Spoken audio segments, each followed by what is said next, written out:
Muy buenas noches, bienvenidos a esta quinta sesión del curso de elaboración y evaluación de proyectos de ley.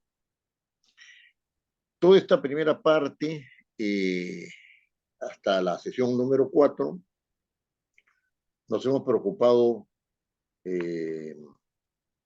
preferentemente por tratar de dar algunos criterios acerca de la elaboración de los proyectos de ley. Solamente en una parte de la clase anterior, ¿no es cierto?, nos hemos dedicado ya a ver cómo se da una primera evaluación de los proyectos de ley cuando son presentados ante el Parlamento, ¿no?, en razón de el cumplimiento o no cumplimiento de los requisitos de admisibilidad que están todos en las reglas de técnica legislativa que también se han pedido ya, ¿no? Esta primera visión nos ha llevado a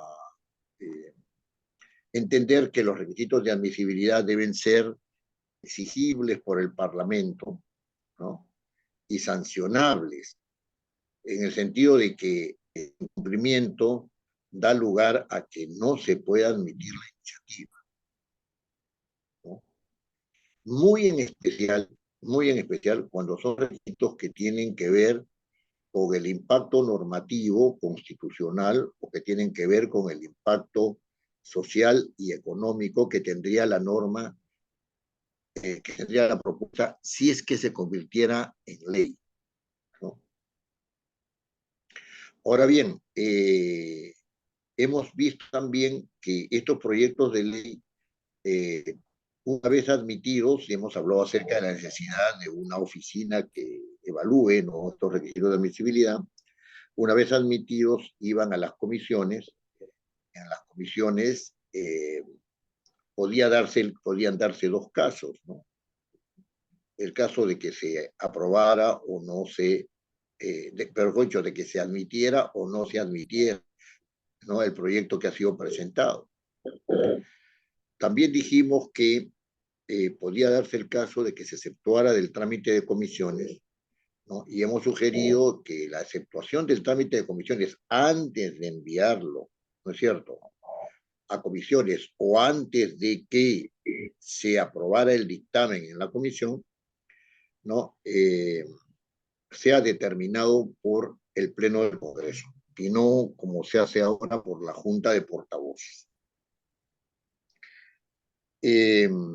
También hemos hablado acerca de que estos proyectos son enviados a las comisiones en razón de una decisión que tiene la primera vicepresidencia ante una sugerencia del oficial mayor, pero hemos dicho también que las sugerencias del oficial mayor debían ser tratadas en el Pleno para dar transparencia y que no haya manipulación de los proyectos para favorecerlos o no favorecerlos mandándolos a una comisión o no.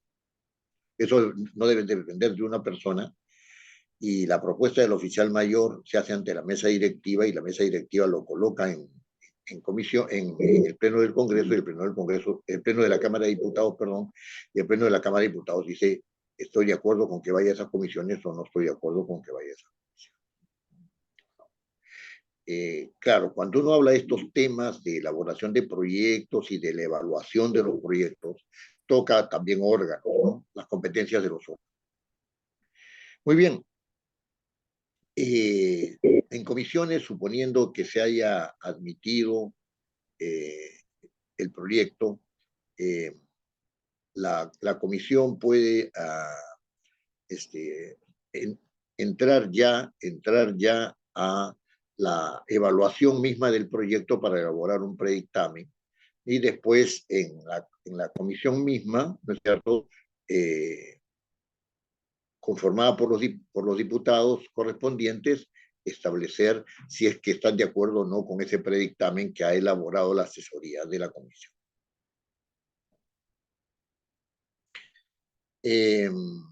una de las cosas importantes que yo creo que se dijeron al final de la clase es que hay que entender con claridad cuál es la naturaleza de los dictámenes.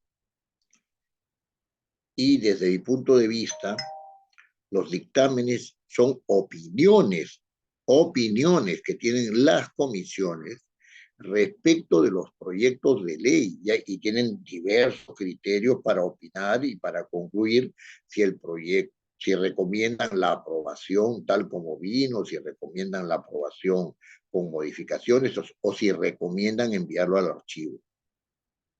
Recomiendan. ¿Quién decide eso? Debe decidirlo el Pleno. Eso supone variaciones de la normatividad tal como está ahora en el Congreso unicameral, que dice que las comisiones, si tienen dictamen denegatorio, sencillamente envían la propuesta al archivo. Yo no estoy de acuerdo con eso. Yo creo que la que decide el proyecto, no la instancia que decide, el órgano que decide si un proyecto de ley no más por opinión de la comisión y se pronuncia respecto a la opinión de la comisión es el Pleno del Congreso. Muy bien. Y aquí nos hemos quedado a las puertas, ¿no es cierto?, de la sesión de comisión. Porque si bien el secretario técnico o la asesoría de la comisión ha convenido en hacer un predictamen, ese predictamen tiene que verse en sesión.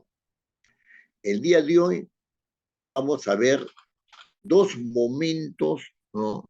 Dos momentos de el tratamiento de los dictámenes, los momentos del tratamiento de los dictámenes, no de los proyectos de ley, sino de las opiniones acerca de los proyectos de ley, que son los dictámenes, ¿no? Tanto en sesión de comisión como en sesión plenaria de la Cámara de Diputados. Como en sesión plenaria de la Cámara de Diputados, porque para que pase al Senado, diputados tienen que haber tenido un acuerdo, ¿no?, cuyas características lo hacen transferible a la Cámara de Diputados, al Senado. Muy bien. En comisiones, ¿no es cierto?, las sesiones tienen condiciones, ¿no?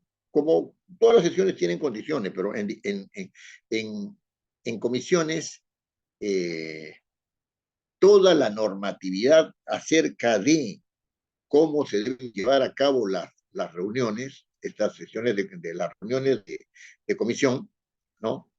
Generalmente se sacan del reglamento del Congreso. Estamos hablando de Congreso unicameral, ¿no? Aquí nosotros vamos a seguir esa beta, pero vamos a hacer las críticas correspondientes para que se haga un trabajo mejor en la Cámara de Diputados y un trabajo mejor en el Senado, ¿no? Las comisiones se reúnen, ¿no?, si es que hay citación, y esa citación se realiza máximo 24 horas antes de la sesión. 24 horas antes de la sesión.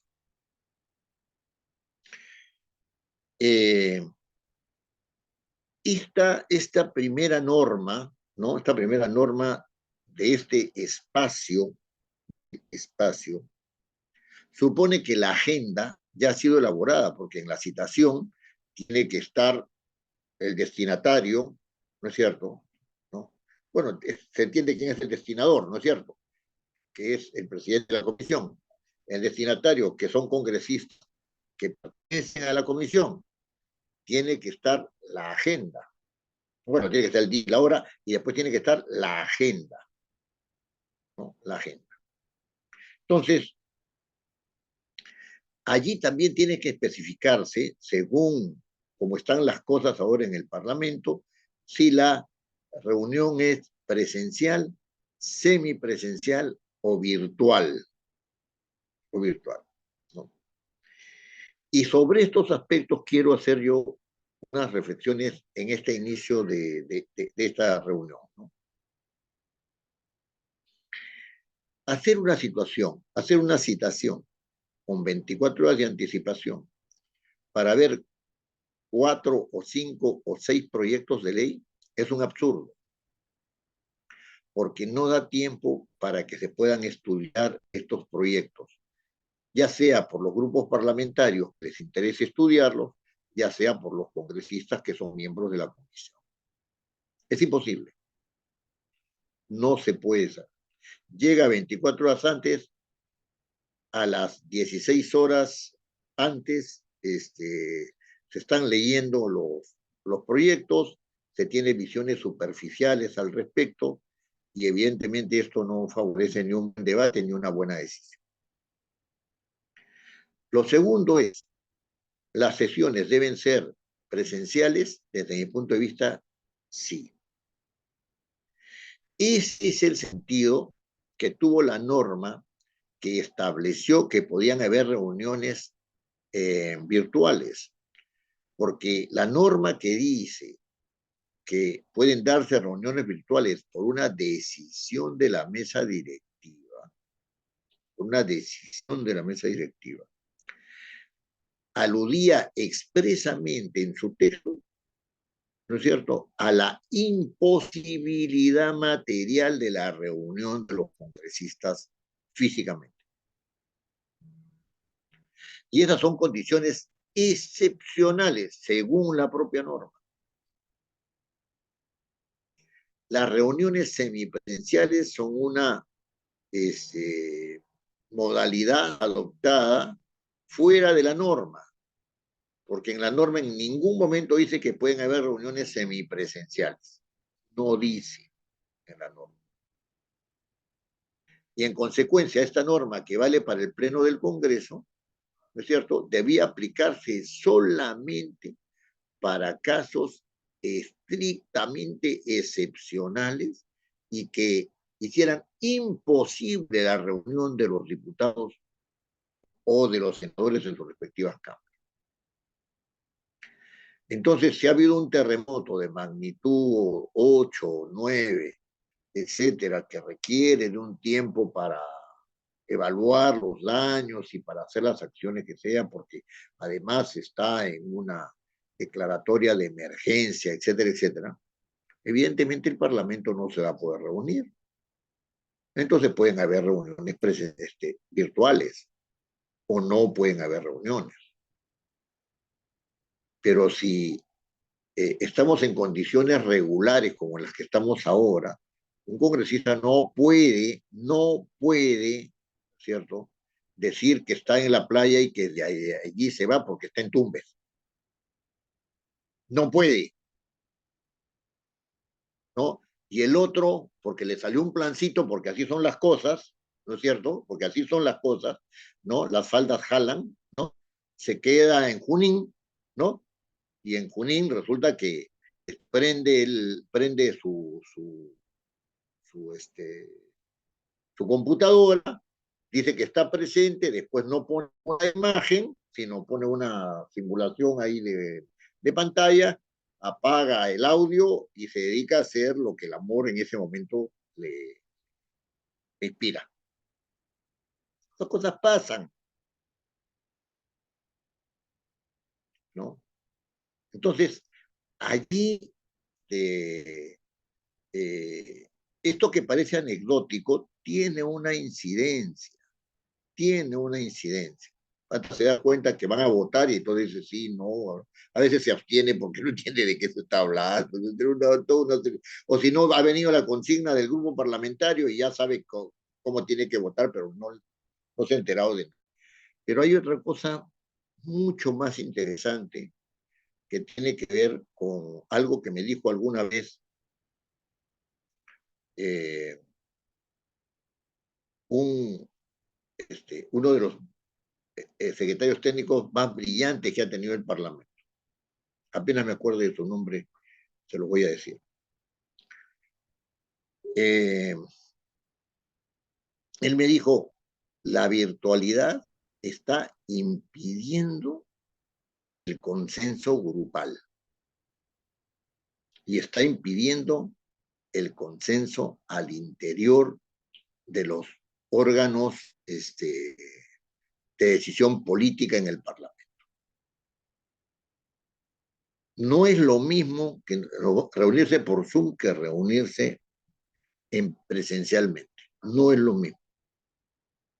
No es lo mismo, no da lo mismo. Los niveles de retroalimentación son muchísimo más ricos cuando se está en presencia. La virtualidad será muy moderna, pero también tiene su lado destructivo. Y la modernidad no es un argumento, la modernidad sencillamente es una característica. Así que si nos ponemos a pensar en serio sobre la formación de la voluntad política de los grupos parlamentarios y de la voluntad política de interrelación entre el Parlamento en este momento, si no fortalece la presencialidad, va a entrar en mayor crisis. En mayor crisis. Entonces, desde mi punto de vista, ¿no es cierto?, las sesiones virtuales son de carácter excepcional y deben convocarse rarísimamente, ¿no? Muy bien.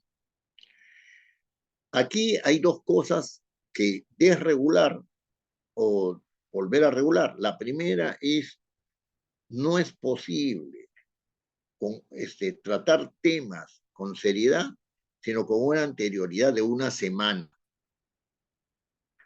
Y en algunos casos eso es poco, porque hay proyectos de ley que son realmente difíciles por sus características técnicas, ¿no? Y entonces, desde mi punto de vista, ¿no?, las sesiones de comisión no debían ser cada semana, sino debían ser cada 15 días. Y las sesiones plenarias debían ser cada 15 días, no cada semana. Salvo que hay una cosa urgente. No, que una cosa urgente, evidentemente se llama sesión, ¿no? No hay ningún problema. Cada 15 días. O sea, 2 sesiones mensuales.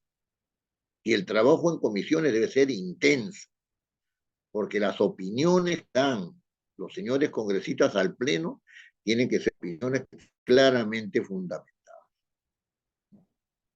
Muy bien. En las reuniones de comisiones se ha guardado, y esto es bueno que lo retomemos para el caso del Pleno, lo vamos a ver en su momento, una organización de la sesión que tiene que ver con la primera y con la segunda hora. No les llaman así, ¿no? No le llaman así, pero yo lo llamo así porque eso es lo que tengo yo en miras de proponer, que se retome la primera y la segunda hora, ¿no? Entonces, antes de iniciarse la sesión y de entrar en la primera hora, se establece si hay quórum. ¿Por qué hay necesidad de establecer un quórum de una sesión? Porque es una condición de validez de la sesión. Sin quórum no se pueden adoptar acuerdos. En consecuencia, en la primera hora, ¿no?, la primera hora se ingresará a la primera hora si es que hay quórum. Si no hay quórum, no se puede ingresar a la primera hora, porque en la primera hora se van a tomar algunas decisiones que si no hay quórum serían inválidas. Inválidas. La primera hora supone existencia de quórum y el quórum es de la mitad más uno de los miembros hábiles. Yo esto lo tengo discutido ya de tiempo, ¿no? Supongamos que una comisión tenga 18 congresistas integrantes de la comisión, como se entiende, y eso lo podemos discutir cuando hablemos del curso de organización del Parlamento, se entiende de que solamente hasta el 20% pueden faltar por razón válida, o sea, porque tienen problemas de salud, porque están de viaje en comisiones internacionales formales, o sea, aprobadas por el Pleno del Congreso, ¿no? Eh, y además por algunas circunstancias imprevistas, como pueden ser la muerte o un accidente que tiene que ser testimoniado. Pero en todos los demás casos tienen que estar presentes, no pueden faltar. Pero vamos a suponer que el 20% de esos 10, 3.6, 1.8 son 3.6, ¿cierto? Ya 4 congresistas, hasta 4. El quórum se hará, ¿no es cierto? El quórum se hará con 26 congresistas, si son 30, ¿no? Si son 30. No, yo había hablado de 18, ¿no? Ya, entonces 4 serán con 14. Con 14 congresistas habrá quórum. Es decir, se puede calcular el quórum con 14 congresistas. Se puede calcular el quórum con 14 congresistas. De los 18 faltan 4, entonces los hábiles son estos. ¿Cuál es el quórum de 14 congresistas? La mitad más 1, 7 más 1, 8. O sea, si hay 8 congresistas, una comisión de 18 congresistas puede estar funcionando. Eso es absurdo. Es absurdo. Porque con 8 congresistas, ¿no es cierto? Yo puedo aprobar un dictamen por 4 votos a favor, 3 en contra y una abstención. 4 votos a favor, 3 en contra y una abstención de 18. Es un absurdo. Desde mi punto de vista, debe ser de la mitad más 1 del número legal. No importa si están con licencia, si no están con licencia, no. No importa. No importa. De 18, la mitad es 9. Tienen que estar 10 para votar acuerdo. No pueden estar menos. No pueden estar menos. Porque si no es un absurdo, ¿no? Los congresistas se la han hecho fácil, pues, a sí mismos. Se la han hecho fácil, se ha facilitado eso del facilismo viene ya de tiempo en el Parlamento. No voy a ahondar en eso porque no, si no me distraigo. Entonces ingresamos a la primera hora. Entonces, la primera hora de una sesión, establecido el quórum, ¿no? Tiene la aprobación del acta de la sesión anterior, si es que no se hubiera aprobado en la sesión anterior, tiene la sección despacho, ¿no es cierto? Documentos que han ingresado, que no han ingresado, etcétera, etcétera, ¿no? Tiene la sección informes y tiene la sección pedidos. En la clase anterior, yo les hablaba de cuándo asume competencia una comisión sobre un proyecto de ley. Cuando asume competencia una comisión sobre un proyecto de ley. Es acá, en el despacho. Ha llegado el proyecto número tanto, ¿no es cierto?, de los señores fulano y fulano, que propone la modificación de los proyectos tales y tales. El presidente dice, asesoría el predictamen correspondiente. Correcto. Llega otro proyecto. Ha llegado el proyecto de los señores fulano, sutano y mengano. Señor presidente, la palabra, sí. Señor presidente, sobre ese proyecto, ¿no es cierto?, hay un pedido de dispensa del trámite de comisión del señor fulano, pendiente de aprobación, en este caso por la Junta de Portavoces, pero yo ya he dicho que no sería así, sino que sería pendiente de aprobación por el Pleno del Congreso. Así es, ¿cierto? Que vuelva a asesoría y que se mantenga en suspenso su admisión. O sea, que la comisión tome competencia.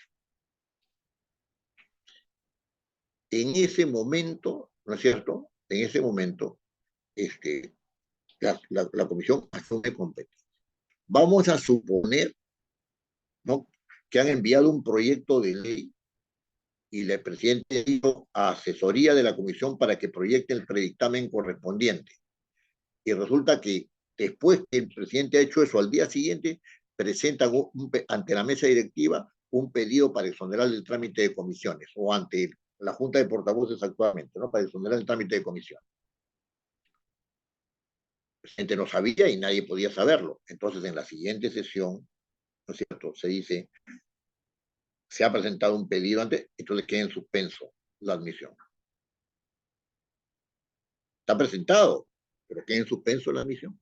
Si se aprueba la dispensa del trámite de comisiones en el sentido de que no va a haber dictamen, ¿no es cierto?, tiene que devolver el proyecto. Se tiene que devolver el proyecto. Después, bueno, hay una serie de informes, los congresistas pueden informar acerca de cosas de interés de la comisión que ellos están realizando, tiene que haber algunos pedidos. Por ejemplo, la comisión quiere, un miembro de la comisión quiere que se realice una audiencia pública, ¿no? Como es amigo de don José Francisco Quispe Barro, entonces quiere que se realice ese congresista, esa audiencia pública en Iquitos, porque dice que su instituto, ¿no es cierto?, quiere auspiciar esa audiencia pública. ¿No?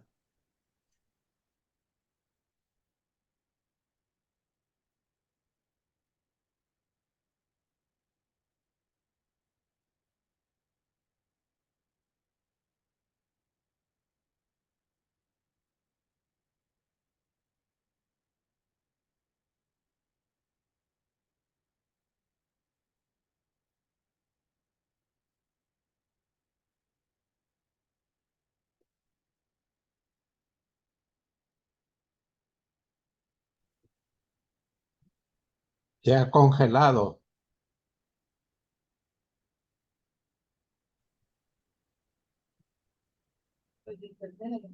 Mm, Doctor Reinaldo, se ha congelado. La red.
tres.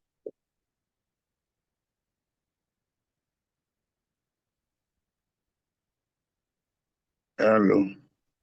Vale. ¿Aló? Sí, regresamos, ¿no? Sí. Ya. Todavía está congelado, todo. Sí, ¿no? Ok.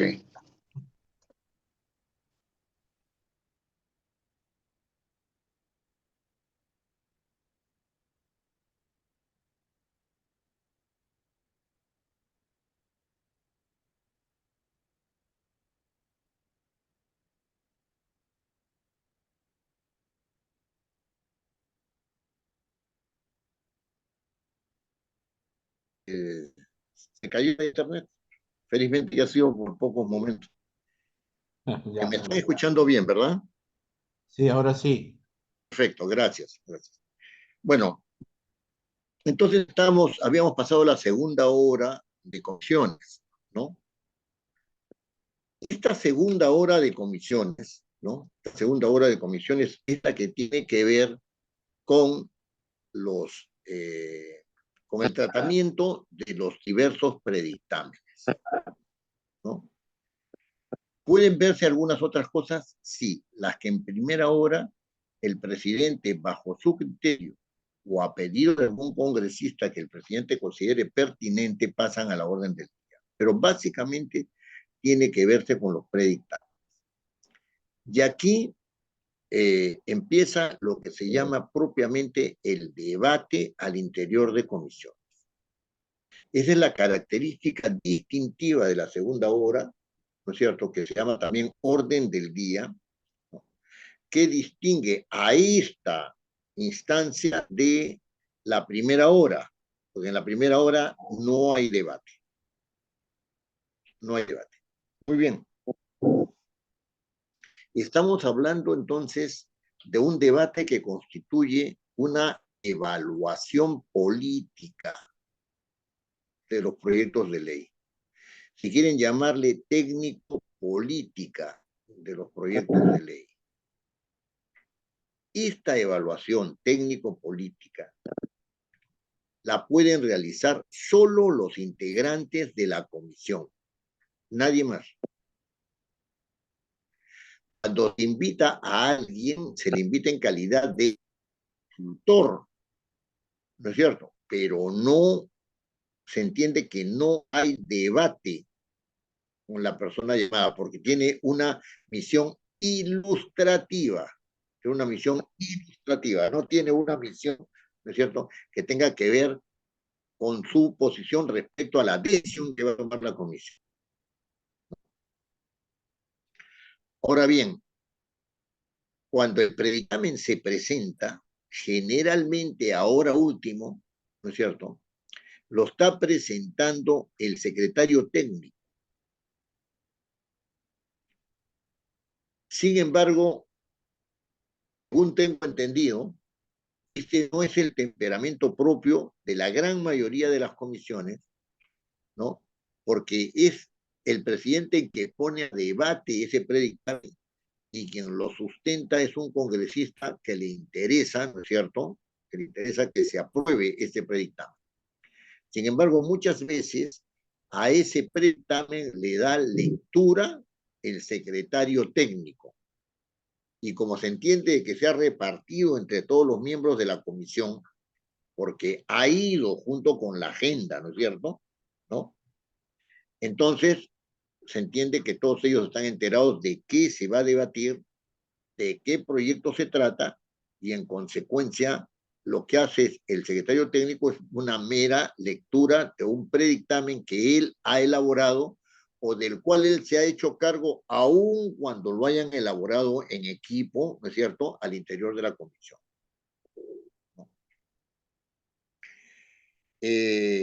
Estamos ante una tercera evaluación, porque la primera evaluación ha sido una evaluación del proyecto en cuanto a sus requisitos de admisibilidad. La segunda evaluación la ha hecho la asesoría para proponer el predictamen. Y la tercera evaluación, ya con rasgos eminentemente políticos, ¿no es cierto?, la hace el pleno de la comisión. El pleno de la comisión. Entonces, el debate es un debate que no tiene las rigurosidades que sí se establecen en el debate del Pleno del Congreso. Es un poco más amplio.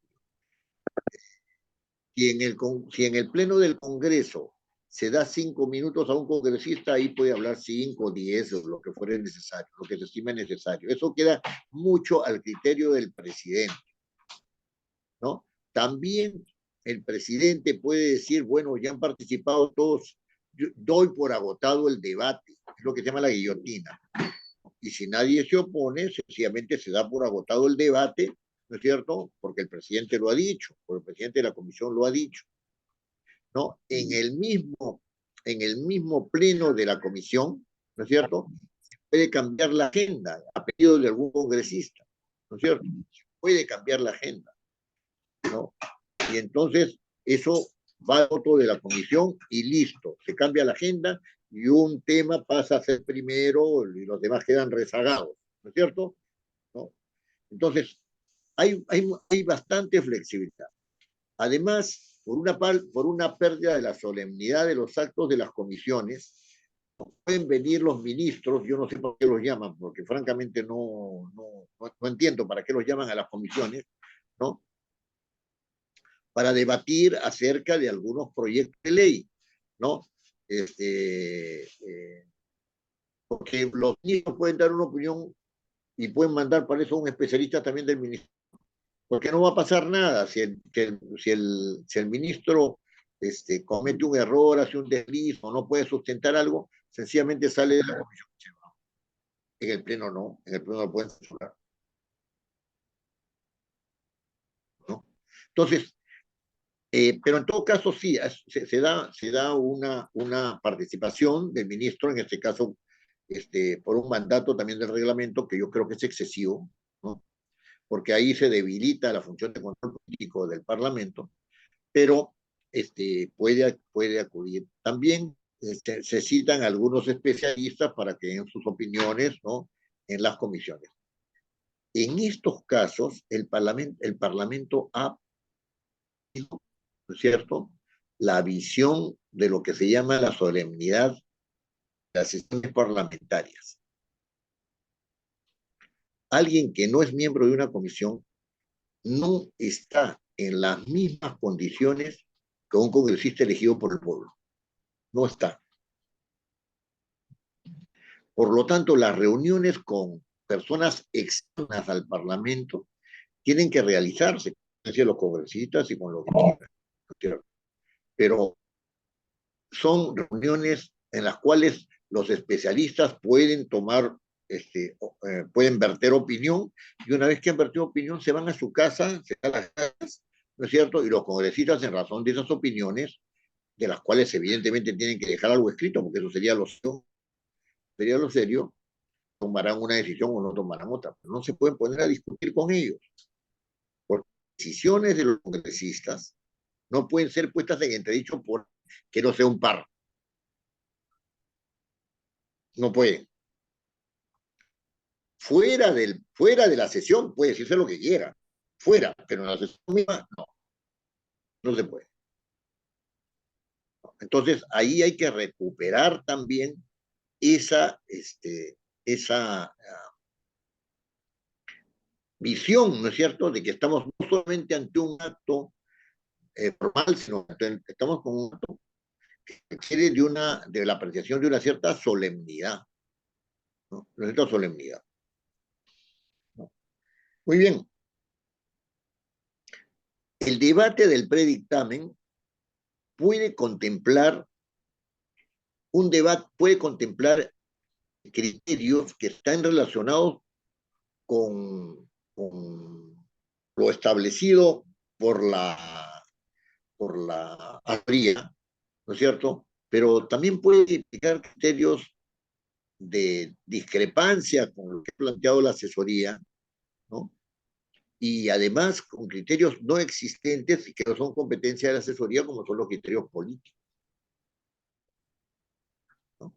Entonces un congresista puede decir, ¿sabe qué, señor? A mí me parece que este dictamen no está lo suficiente, este predictamen no está lo suficientemente estudiado, ¿no es cierto? Yo sugiero que vuelva a la asesoría para que lo explique con mayor detenimiento. Y sus razones pueden ser técnicas. No hay un buen análisis de costo-beneficio, al parecer habría una inconstitucionalidad que podría superarse, es necesario que también se hagan apreciaciones de carácter ecológico, ¿no es cierto? No se ha tenido en cuenta la opinión del ministerio tal o cual, o del gremio tal o cual, etcétera. Yo creo que eso varía sustancialmente, puede serlo, y son razones eminentemente válidas, pero también pueden ser razones también de cálculo político. Yo no quiero que se apruebe ahora, ¿no? O no quiero que se apruebe, y entonces lo voy a retardar. Y esgrime una serie de argumentos que fueron muy convincentes y que de repente merecen la votación aprobatoria de la comisión y regresa a las comisiones. Pero el dictamen se aprueba, y puede ser aprobatorio en términos que dio el proyecto, puede ser aprobatorio del proyecto con modificaciones, y por lo tanto cambian los criterios también si hay modificaciones, y también puede desestimarse. En todos esos casos debe ir al Pleno del Congreso. Actualmente la regulación parlamentaria dice que si un proyecto es desestimado por la comisión se va al archivo. Yo estoy en desacuerdo con eso. Porque como ya les explicaba, las comisiones no pueden causar estado, porque el único órgano que puede causar esto, es decir, tener una visión definitiva acerca de un proyecto de ley, es el Pleno del Congreso. Y no estamos en el caso del Pleno del Congreso, para el Congreso unicameral, ni estamos en caso del Pleno de la Cámara de Diputados, ni en el caso del Pleno del Senado, que sí podrían causar estado. Y en el caso de la Cámara de Diputados, ahí hay algo que vamos a reflexionar en este respecto desde otro punto de vista. Quiero reiterar algo que dije en la clase anterior y que viene al caso hacerlo en este momento. Un dictamen es un texto propuesto como predictamen que ha sufrido, ¿no es cierto?, la votación de la comisión.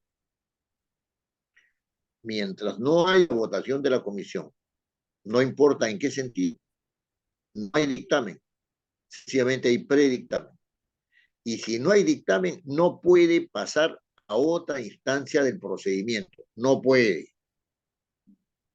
No se puede mandar un predictamen a la Oficialía Mayor para ver si lo colocan en la agenda de la sesión plenaria de la Cámara de Diputados. No, no se puede. El dictamen en minoría nunca es aprobado. Por lo tanto, no tiene por qué ser tramitado como tal, porque no cumple con el requisito de aprobación de la Cámara.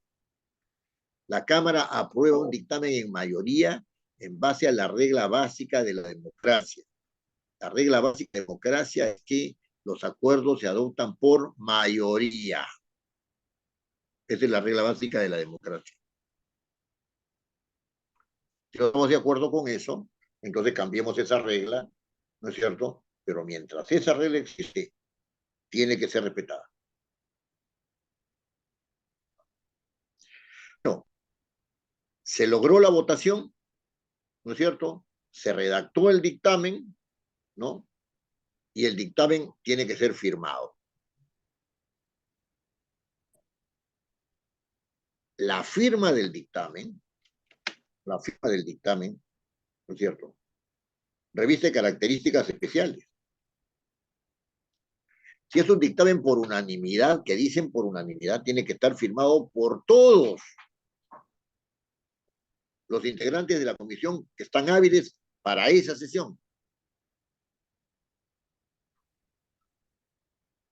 Ahora se dice que hay unanimidad contra esa norma, lo cual le resta validez, ¿no es cierto? Es una discusión ahí muy interesante, ¿no? Le resta validez al acuerdo, ¿no?, cuando dicen que hay unanimidad porque votan todos los presentes. No dice eso la norma. La norma dice que existe una unanimidad cuando hay pronunciamiento de todos los miembros hábiles. Si no están todos los miembros hábiles, ¿no es cierto?, así haya quórum, no hay unanimidad.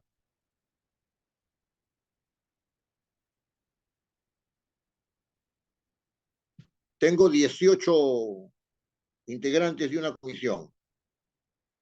4 están con licencia. Muy bien, 4 están con licencia, el quórum sobre 14. Para que haya unanimidad, los 14 tienen que haber votado en una sola dirección, ¿no es cierto? Y además tienen que firmar 14 para que haya unanimidad. Si la votación de los 14 es 10 a favor, 4 en contra, ¿no es cierto? Y ahí están los 14, entonces tenemos mayoría, aprobado por mayoría. Si hay 10 en contra y 4 abstenciones, ahí están los 14, no hay dictamen. O si no, hay un dictamen, ¿cierto?, desestimando la propuesta.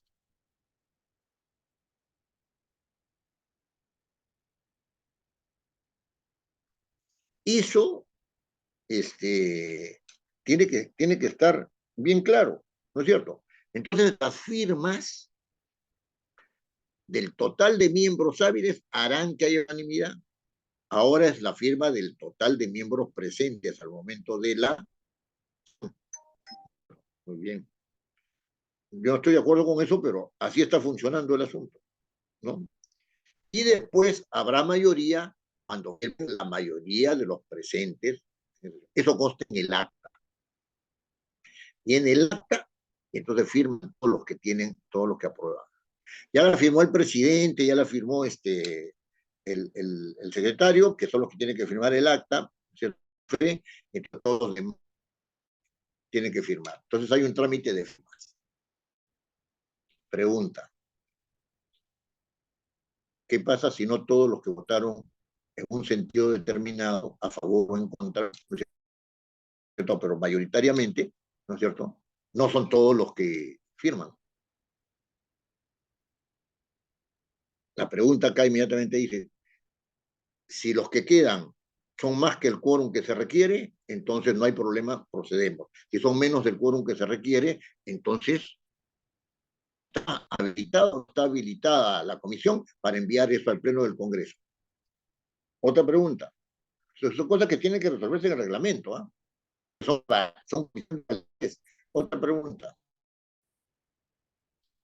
¿Tienen necesariamente que firmar? Todas las sesiones están grabadas. Con el voto favorable de los señores fulano, mengano y perencejo, testimoniado por el presidente y por el secretario, ¿no es cierto?, se envía el dictamen. Y eso válido. ¿Cómo se comprueba? Piden la grabación y ahí está. El señor presidente dice, el señor fulano a favor, el señor fulano a favor, el señor fulano a favor, el señor fulano a favor, el señor en contra, con nombre propio. ¿No? Entonces, ¿haría falta las firmas o no harían falta las firmas?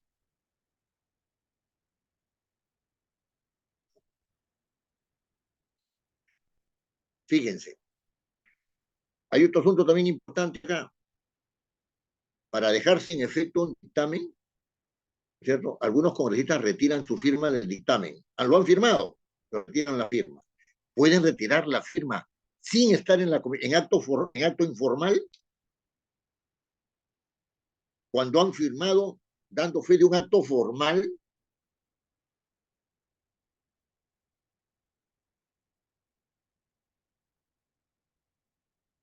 ¿Cuándo se puede realizar el retiro de firmas de un dictamen?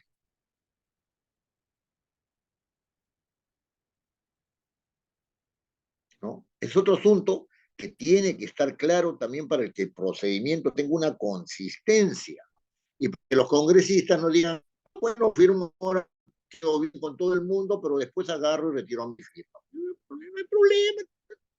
Facilito. Me presiona un poco, cedo, ya retiro mi firma. Va donde el oficial mayor le entrega un escrito diciendo que retira la firma del dictamen del proyecto número tanto, realizado por la comisión en sesión tal del día de fecha tal. Ha retirado su firma. Muy bien. Pero la firma. Con esa firma ya no hay mayoría, entonces el dictamen no puede ser tratado. ¿Por qué puede retirar la firma? ¿No es cierto? Cuando él está dando testimonio de un acto formal y al retirar la firma dice que ya no da testimonio de un acto formal. Y sin embargo, en la grabación está tu voto a favor. Es un tema que hay que solucionar. ¿Por qué es importante solucionar este tema? Porque la validez, ¿no es cierto? La validez del acto depende, ¿no es cierto?, de que las firmas necesarias estén. Don José Francisco Quispe Farro, dígame. Una consulta, doctor. Por los años de experiencia que usted ha tenido, este tema que siempre me ha parecido, primero, poco serio para digamos, la majestuosidad del poder legislativo o para la majestad del poder legislativo, me parece también que en los últimos años se ha prestado a componendas de última hora y desmerece el trabajo parlamentario serio y la aprobación de un dictamen de repente por otras razones que no sean las sociales.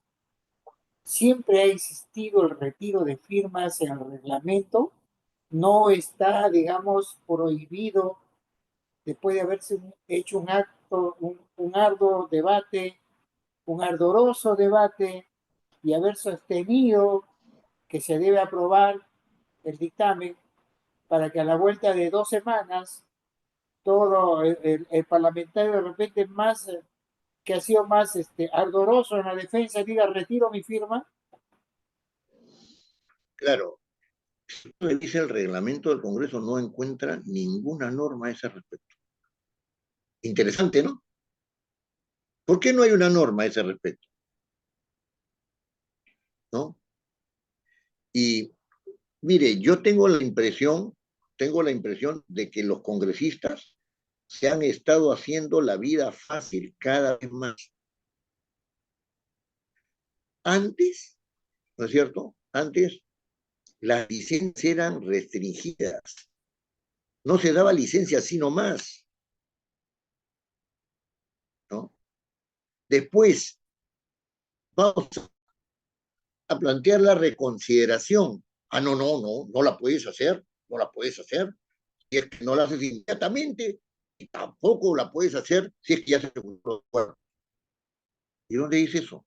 Ahí dice en el reglamento, pues, si se ha aprobado el acta, o sea, el trámite de aprobación ya no puedes presentar reconsideración sobre una votación. ¿A quién le favorece eso? A la mayoría, favorece a la minoría. ¿No es cierto? Ahora, lo otro, ¿no? O sea, tú no vas a una sesión plenaria, ¿no? Pero sí llega justo al momento de la votación y con la votación, ¿no es cierto?, das testimonio de que has estado ahí y después te vas. O sea, no has escuchado nada, pero has venido a votar. Entonces, se le descuenta solamente si no vota. O sea, la disciplina que había antes en el Parlamento, donde los grupos parlamentarios estaban ahí para pelearla, ya no existe más. Se han hecho la vida fácil. Le voy a dar otro dato. Hay congresistas que faltan a las sesiones de comisión, que es el caso, ¿no?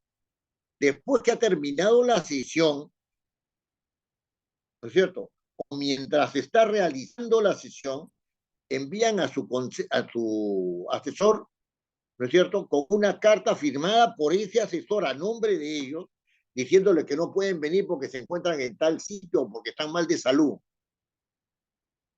¿Y el quórum cómo se ha establecido? Con ellos, pues. Ya ha pasado el quórum, ya pasó. Ah, o sea que como no vienen, entonces ya no hay quórum. No, que hay quórum. ¿Y para qué lo hacen? Para que no le descuenten. Eso es todo. Cuando usted me hace la pregunta, la primera reflexión es, ¿por qué no está en el reglamento? ¿No es cierto? ¿Hasta cuándo se puede retirar una firma? O si se puede o si se puede. Que piénsalo bien, ¿ah? Si vas a firmar, no puedes retirar. O si no, puedes retirarla después de un día. Ya, 24 horas, reflexionar, no, ya. pero no puedes más. No, aquí es abierto. Abierto. Cuando puedan, incluso se han dado casos que estando en debate en el dictamen, ¿no es cierto? Un congresista ha retirado la firma, ha dicho que en el pleno ha pedido, ha dicho que él retiraba su firma y por su solo decir el dictamen se caía. Por su solo decir, o sea, yo retiro, señor presidente, mi firma. Habiendo retirado la firma el señor congresista, ya el dictamen no tiene el respaldo correspondiente, ¿no es cierto? No podemos ir a otro punto. Esto realmente es algo que desdice de la calidad legislativa, o sea, de la calidad del legislador. Y debía ser reflexionado. Algunos dicen, tú estás proponiendo ponerles un corsé a todo. Le digo yo, o sea, tanta libertad tiene que tener un congresista para hacer su trabajo que en realidad le das tantas posibilidades para que no lo haga. Porque encuentra el pretexto inmediato. ¿No? Encuentra el pretexto inmediato. Fíjese, es tanta esta, porque esto es una sinvergüencería, don José Francisco, ¿eh? Es tanta la sinvergüencería que en el propio reglamento del Congreso se dice que se considera con licencia al congresista que está fuera de Lima. O sea, yo estoy en Lima, me vengo a una fiesta patronal porque de mi pueblo aquí en Lima hacen una fiesta patronal y como estoy cansado y el día lunes tengo comisión, me voy a Huacho, ya estoy fuera de Lima ya. O me voy a Huancayo, ya estoy fuera de Lima y por lo tanto se me considera que como estoy fuera de Lima estoy con licencia.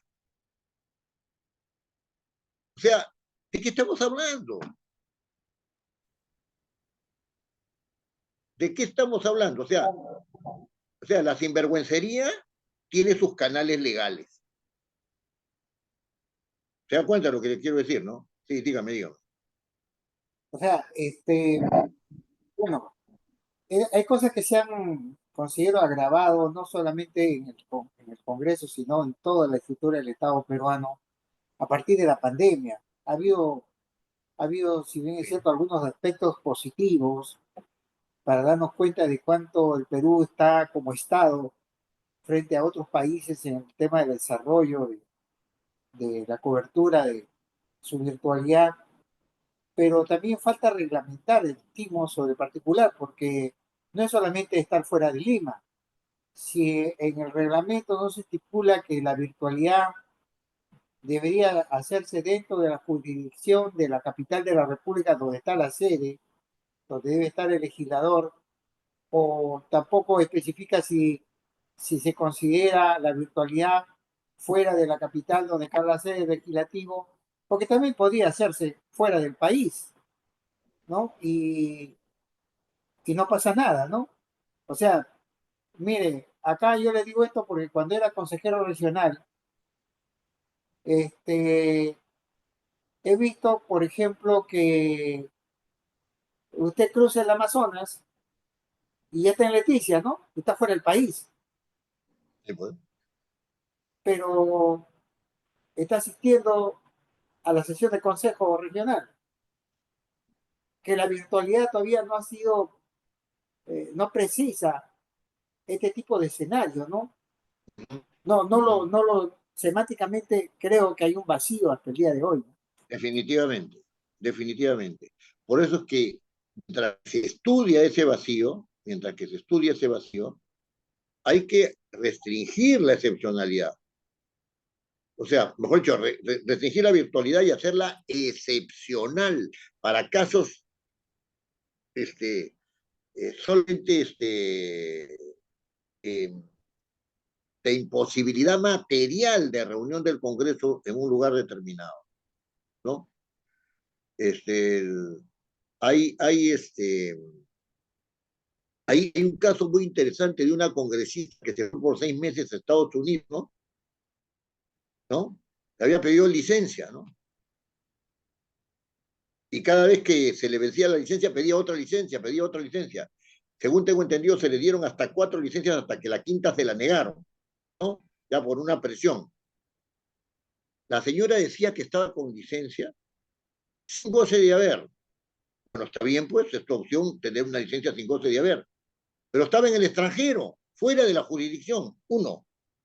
Dos, estaba participando en las sesiones del Pleno. Cuando tú participas en las sesiones del Pleno, la licencia se suspende. Ya no estás de licencia. Y por lo tanto, todo el tiempo en el cual ella faltó debía habérsele descontado. No, resulta que no. Era normal nomás que hablaran. El señor Gino Costa, en las sesiones anteriores, en las elecciones anteriores, de esta señora no me acuerdo el nombre, pero de Gino Costa sí me acuerdo. En las elecciones anteriores, ¿no? Las del 21 al 26, ¿no? Él pidió licencia para irse de campaña, pero asistía a las sesiones. Llegó una sesión de la comisión, quiso votar y le dijeron, no puedes votar porque está de licencia. ¿Y qué cosa dijo el señor Gino Costa? Cuando ya había intervenido, etcétera, etcétera. Ahora dijo, yo estoy acá como observador nada más.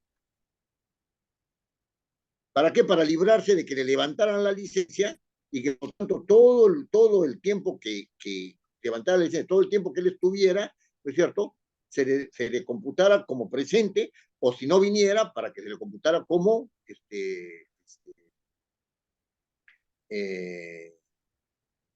como persona que está sujeta a descuentos.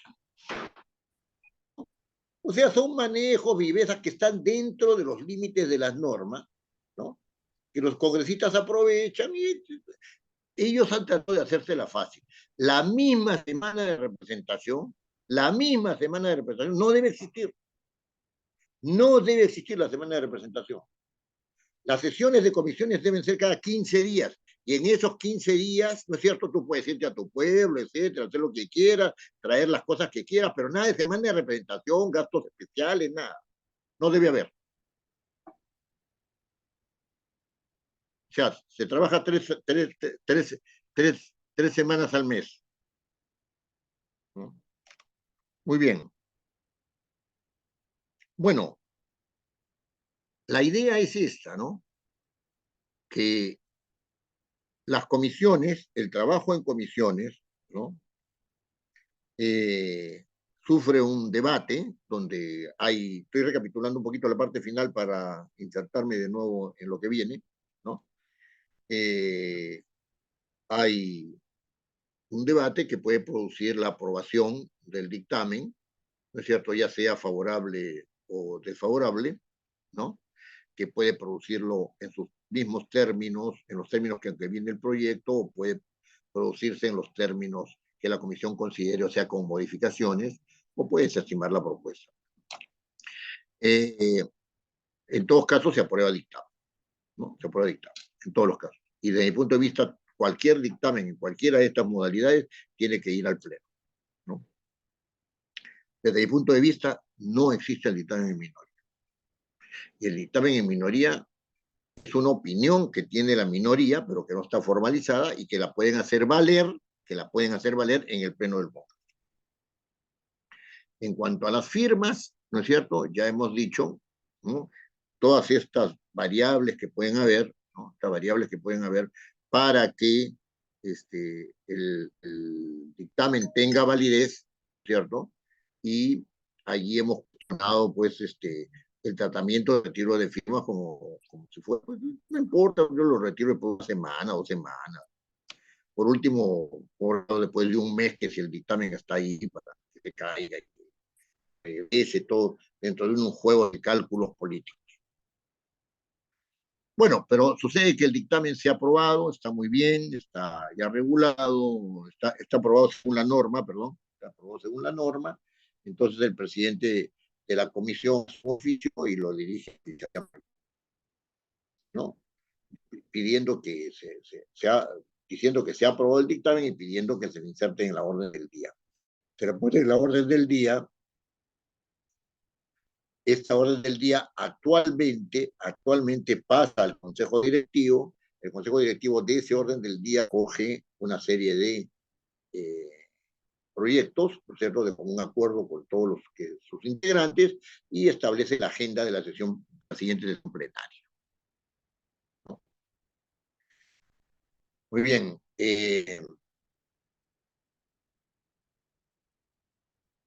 En esta agenda, por supuesto, hay asuntos también de carácter de control político, ¿no? Hay mociones de orden del día, etcétera, pero lo que nos interesa en este momento es que en agenda están, ¿no?, los exámenes correspondientes para la aprobación, para someterlos a consideración del Pleno y aprobar la ley.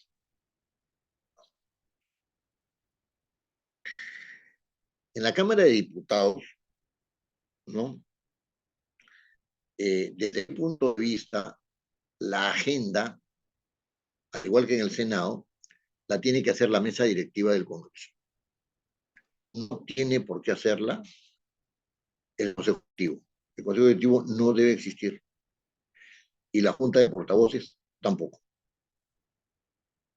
¿no? Mi posición es un poco radical a este respecto porque mi evaluación, y eso lo puedo hacer conocer a ustedes en un curso sobre organización del Parlamento bicameral, ¿no? Han producido muchos problemas. ¿No existen los partidos políticos presentes en el Parlamento a través de su representación? Sí. No deben ser parte de la organización parlamentaria porque son grupos partidarios. Muy bien. Se ha registrado en el orden del día, se ha establecido cuál va a ser la agenda de sesión, ¿no es cierto? Y entonces, al igual que en el caso de las comisiones, ¿no es cierto?, se realiza la citación correspondiente, ¿no? La agenda es parte de la citación y ya hemos dicho de que la citación debe contener el destinador, el destinatario, ¿no es cierto?, el día, la hora y el lugar donde se va a realizar la sesión de comisión, ¿no es cierto? Y esto debe ser comunicado a todos los miembros del Parlamento, es decir, a todos los miembros de la Cámara de Diputados, a todos. No es el caso de comisiones. En el caso de comisiones, la citación solamente tiene que hacerse a los miembros de la comisión. Y aquí surge un problema que quiero ligarlo con la parte anterior, ¿no?, que es el problema de que se considera que en las comisiones hay miembros titulares y miembros suplentes, ¿no?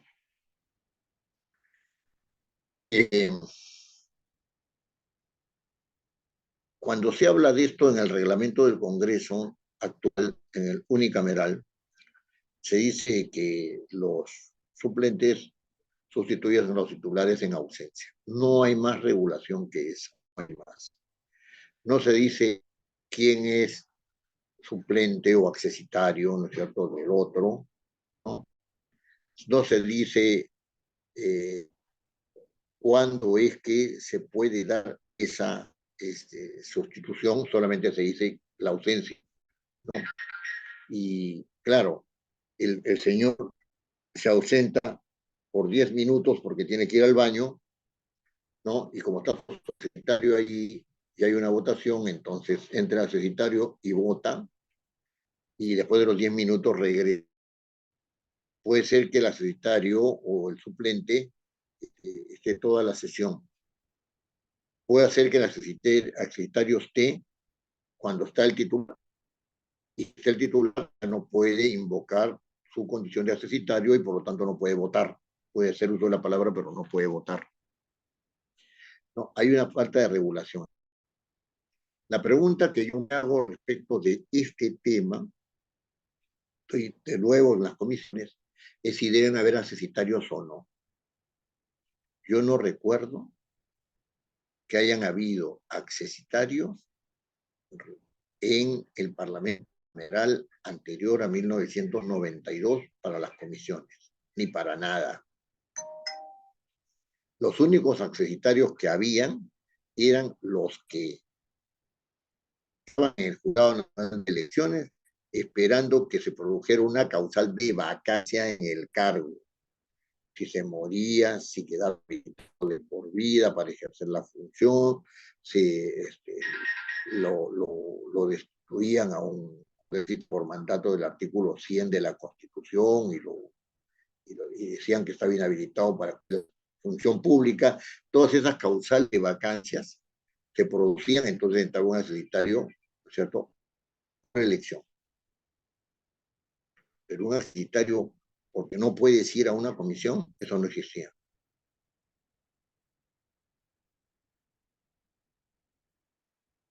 Yo soy contrario a los asesitarios porque los congresistas tienen que cumplir, ¿cierto?, función, ¿no?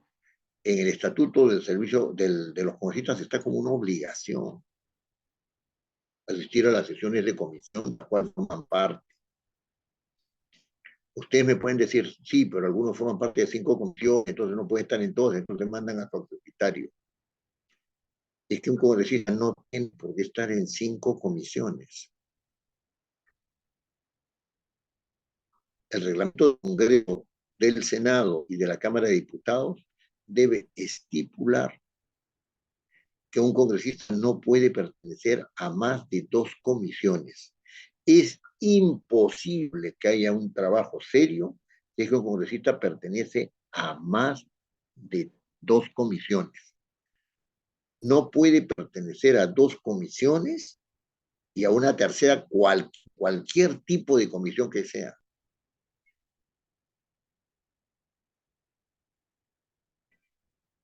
No va a realizar un buen trabajo.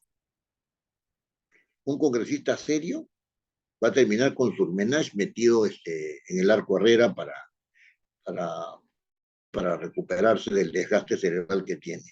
Si pertenece, como ahora, hasta 5 comisiones y encima tiene una comisión investigadora o una comisión especial. Ellos no debían existir. Pero es un tema de organización parlamentaria, ese es otro tema. Entonces,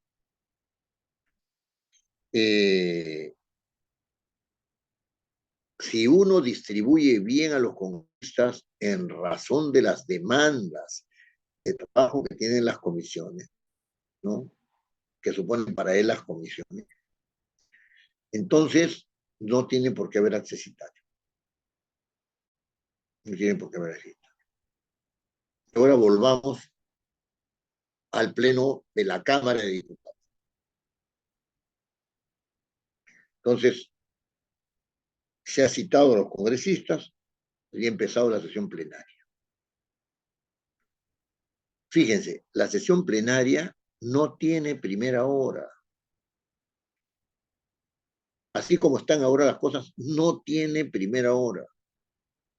Es decir, el presidente del Congreso no forma de nada, salvo unos pequeños que él cree conveniente en informar. No hay pedidos de ningún congresista. No hay despacho de los documentos que han ingresado al Parlamento, que esa es la función. Los despachos que han ingresado al Parlamento de interés del Pleno, evidentemente, no cualquiera, pues no, o sea, si al presidente lo han invitado a una cena, no lo va a poner en consideración del Pleno. Una cena. Entonces, ¿qué ha pasado ahí? El Pleno ha quedado debilitado por ausencia de transparencia. ¿Y por qué hay debilitamiento? Fíjense.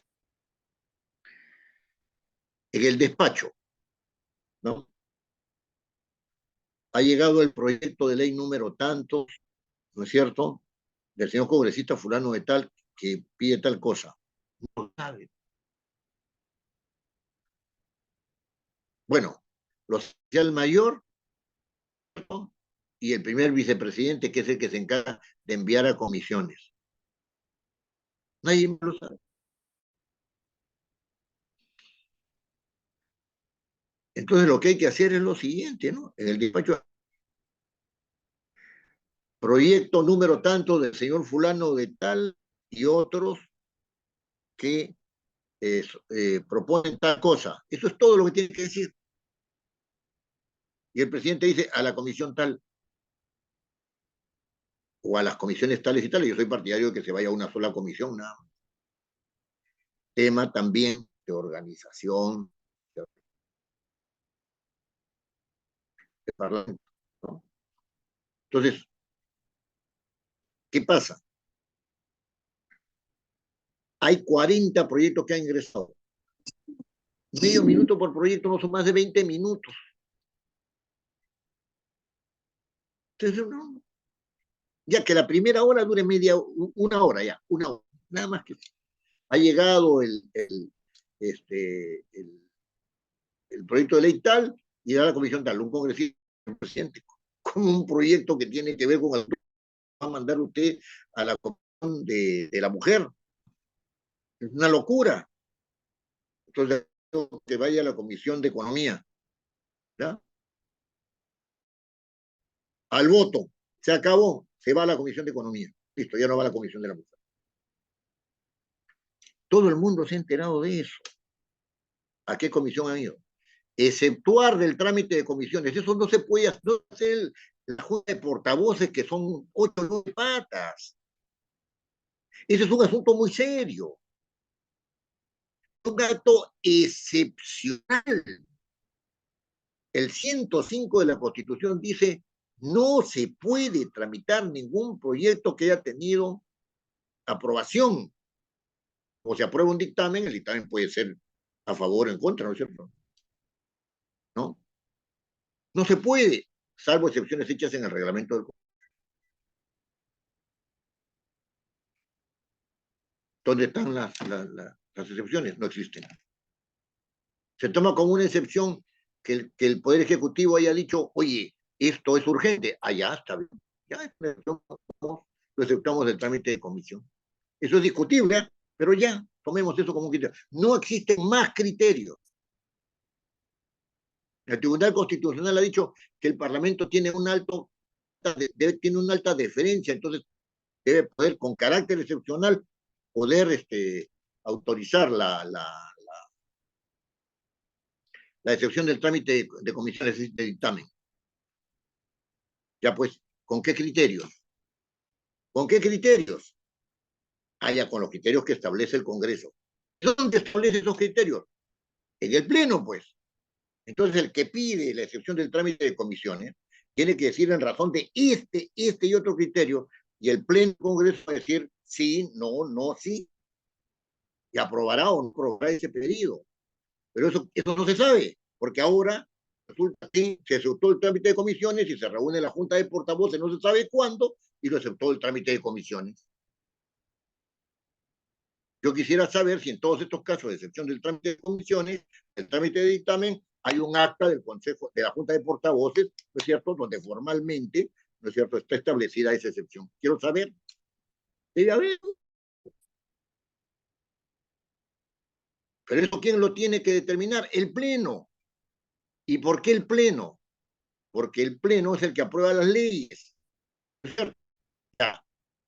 El Pleno, este es un asunto reglamentario, pero como no se puede reglamentar, porque no se pueden establecer todas las excepciones, no se pueden establecer todas, entonces vez por vez se va viendo, ¿no es cierto?, y le corresponde al Pleno del Congreso determinar eso, y no a un órgano que está ahí al costadito, que tiene carácter asesorial y que no se hace responsable de nada.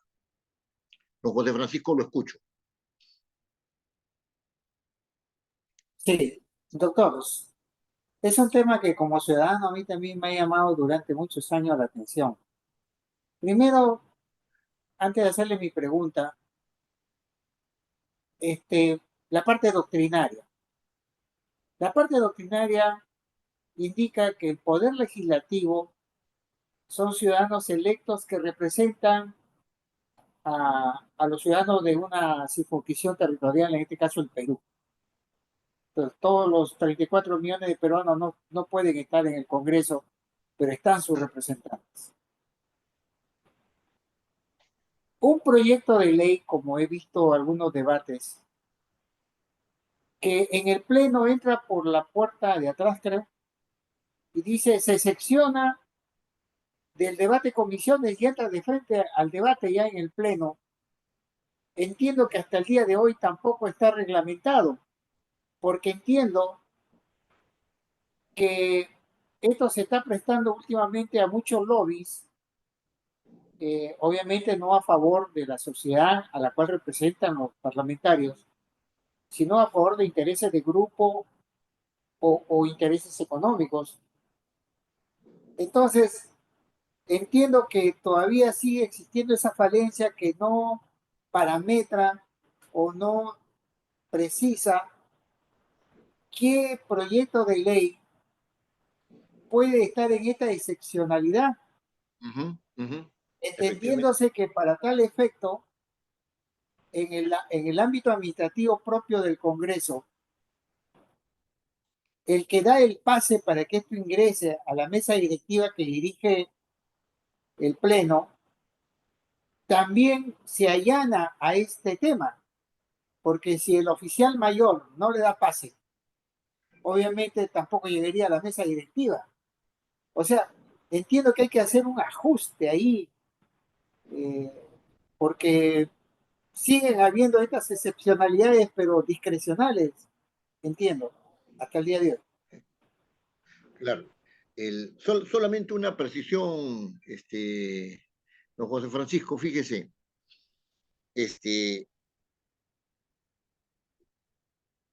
la excepción del trámite de comisiones, con lo cual se entiende que se exceptúa al proyecto o los proyectos de ley del trámite de comisión, del trámite de dictamen, ¿no? Está regulada, pero está mal regulada. Me explico. El artículo 100, sí, me fue. Bueno, el artículo que tiene que ver con me parece que es el 31A, ¿no? A ver, voy a cerciorarme bien para darle bien el dato. A ver. 29,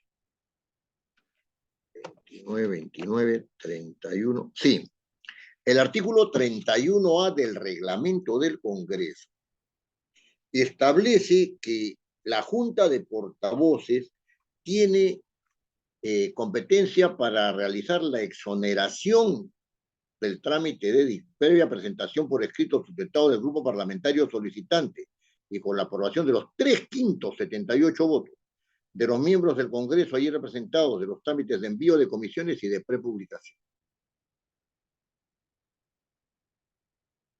Ya, la pregunta es, ¿por qué esta regulación no está bien? No es adecuada.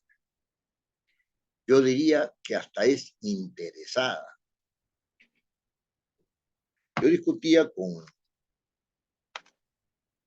una persona que era director general parlamentario sobre este punto y le decía, la Junta de Portavoces no puede exonerar del trámite de dictamen.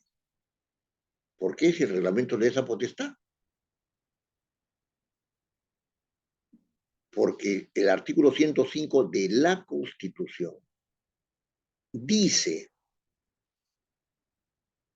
que ningún proyecto de ley puede ser tratado, se entiende en sesión plenaria, ¿no? Si es que no tiene dictamen. Y además dice que las excepciones están en el reglamento del Congreso. Y en el reglamento del Congreso no hay ninguna excepción. Ninguna. Lo que estamos diciendo de que la excepción puede ser invocada por un trámite especial que pide el Poder Ejecutivo, ¿no es cierto? Esa es una interpretación, pero en el reglamento no hay nada a ese respecto. Por lo tanto, así tenga la competencia la Junta de Portavoces, no puede exceptuar del trámite de comisiones.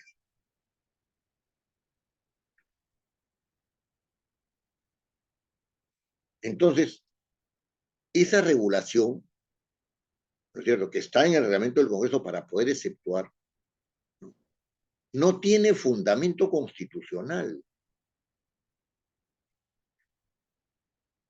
La Junta de Portavoces ha actuado arbitrariamente.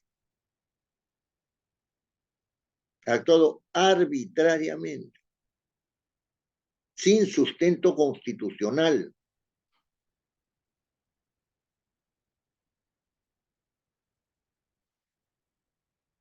Entonces, lo que aquí se requiere es una solución que tiene que ser una solución pensada. ¿Qué significa una solución pensada?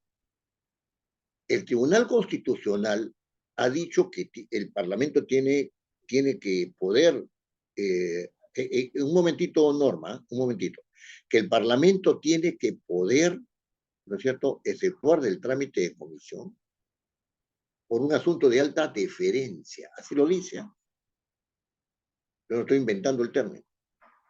O sea, porque puede, pues. Y además porque las exigencias, ¿no es cierto?, no pueden ser dejadas de lado. Hay momentos en los cuales hay que pensar en el trámite de dictamen. Pero no dice, ¿no es cierto?, que el Parlamento no establezca las causales, porque la Constitución dice claramente que debe establecerse las causales en el 105 de la Constitución, y que esas causales deben estar en el reglamento, y no están. Un buen amigo mío, ¿no es cierto?, el constitucionalista, me dijo, ¿sabes qué? Yo creo que hay que interpretar bien esta disposición constitucional, porque esta disposición del Tribunal Constitucional, porque no se pueden establecer todas las causales para establecer, ¿no es cierto?, cuáles son los casos en los cuales cabría la excepción del trámite de dictamen. Y entonces, es verdad lo que él dice, es cierto, no se pueden establecer todas. Entonces, ¿a quién le corresponde establecer vez por vez qué causal, ¿no es cierto?, es la que va a adoptarse para el trámite correspondiente de excepción del trámite de comisiones, que además tiene un carácter excepcional, que no puede darse en todos los casos? Al Pleno del Congreso. Y el Pleno del Congreso tiene que tener, ¿no es cierto?, en su organización, en sus procedimientos, ¿no es cierto?, un trámite que permita que esa posibilidad de establecer un criterio de excepción sea viable. Así es. En la primera hora, ¿no es cierto?, yo estoy proponiendo que en la primera hora ese trámite sea viable, que se presente una solicitud de excepción de trámite de comisión, que el Parlamento mire, ¿no es cierto?, con ojo avisor, si es que esa causal es una causal que tiene carácter, que puede dar lugar a una excepción del trámite de comisiones, y que vote en un sentido o en el otro. Más aún, ya después de esta reflexión, yo propondría de que cuando hay un pedido de excepción del trámite de comisiones, o sea, de dictamen, eso pase a la segunda hora para que se haga con una votación calificada, la mitad más uno del número legal. 66 votos. Si no hay 66 votos, no. Se está proponiendo que esas excepciones se hagan por mayoría. No, de ninguna manera. Una excepción de esa naturaleza no puede realizarse, ¿no es cierto?, sino por una mayoría calificada.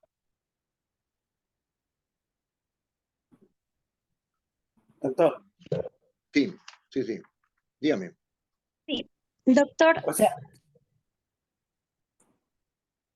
perdón, parece, sí, dígame, Norma, dígame. Parece que sí. Sí, doctor. Ahora sí. Bueno, a raíz de su explicación me trae a colación la expresión interesante, ¿no? La expresión es práctica parlamentaria. Entonces se me viene a la memoria, como todo abogado, hasta dónde puede tener primacía la práctica parlamentaria, en este caso enfocando en el tema de la exoneración de trámite de comisiones. Eso sería, ¿cuál sería su punto de vista? Muchas gracias, doctor. Muy buena pregunta, y se la voy a responder en este momento. La práctica parlamentaria, en el derecho parlamentario, ¿no?, supone, en primer lugar, dos casos. Un primer caso es aquel en el cual no hay norma expresa que pueda ser aplicada a una situación determinada. Y el segundo caso puede producirse práctica parlamentaria porque el Pleno considera de que debe interpretar una norma en un sentido determinado, porque si no, esta falta de interpretación impediría su aplicación. ¿Y por qué se señalan estos dos casos? Porque no puede haber práctica parlamentaria contra norma expresa. Más aún, no puede haber práctica parlamentaria contra norma constitucional.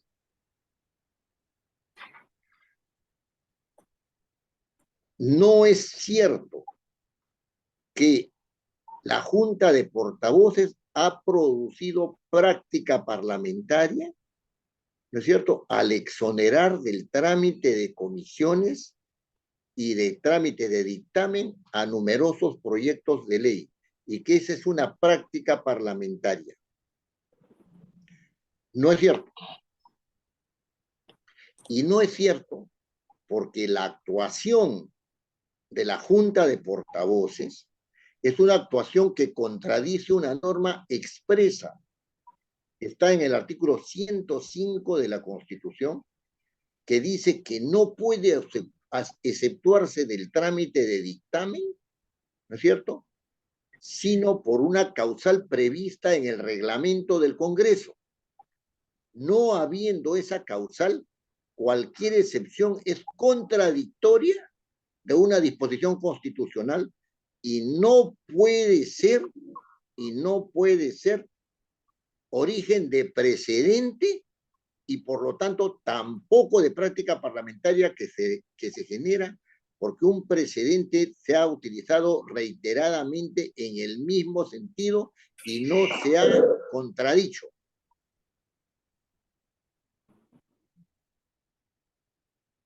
El que no conoce el derecho parlamentario puede entender la práctica parlamentaria como le dé la gana, pero la práctica parlamentaria no puede ir contra norma expresa. No se puede decir, abundo en los ejemplos, que por práctica parlamentaria se puede derogar una norma expresa. No se puede. Hay un procedimiento para derogar normas existentes, que es la modificación de las normas. Por práctica parlamentaria no se modifica ninguna norma, ni se deja sin uso, ni cosa por el estilo. No se puede. Eso sería socavar el Estado de Derecho. Es decir, yo agarro y digo, por práctica parlamentaria, ¿no es cierto?, el presidente de la República tiene que utilizar zapatos rojos, por práctica parlamentaria. O sea, y doy una norma, es, yo quiero que el presidente sea así. El ejemplo está muy mal dado. Ese ejemplo está muy mal dado. Olvídense ese ejemplo, olvídense ese ejemplo. Se me ha ido se me fue el razonamiento. Se me fue el razonamiento. Yo no puedo decir por práctica parlamentaria, ¿no es cierto?, que una cuestión previa puede, ¿no es cierto?, ser votada después que ha terminado el debate. No puedo. Así lo haya hecho 50 veces, es violatorio de la norma existente que dice que la cuestión previa se vota inmediatamente después de su planteamiento. Y yo no puedo modificar esa norma, ni derogarla, ¿no es cierto?, por una presunta práctica parlamentaria, porque esa no es la vía, ni para modificarla, ni para derogarla. Cualquier cosa no es práctica parlamentaria. Más aún, la práctica parlamentaria se genera por precedentes parlamentarios. Y solamente hay precedente parlamentario si es que no hay norma y el Parlamento tiene que comportarse obligatoriamente de una determinada manera, tiene que resolver ese problema, ¿no es cierto? Y ahí se produce un precedente parlamentario. hay una norma que es abstrusa del reglamento del Congreso, una norma abstrusa que no se entiende. El Parlamento se ha pronunciado en un determinado sentido, ¿no es cierto?, interpretando esa norma en ese sentido y no en otro. Y ha producido otro precedente parlamentario. Y los precedentes no obligan hasta que no sea práctica parlamentaria. ¿Y cuándo es práctica parlamentaria? Cuando se han repetido de manera constante en el tiempo y no han sido contradichos. El Parlamento italiano dice que por 5 veces que un precedente parlamentario se repita, se convierte en norma. Antes no, porque puede ser contradicho. No es, la práctica parlamentaria no es un asunto de costumbre. La costumbre parlamentaria es otra cosa. Y la costumbre parlamentaria no obliga. Salvo en el derecho comercial, ¿no? Pero en el derecho parlamentario, la costumbre no obliga. La práctica sí. Norma, ¿quería usted hablar nuevamente? La veo con la mano alzada ahí.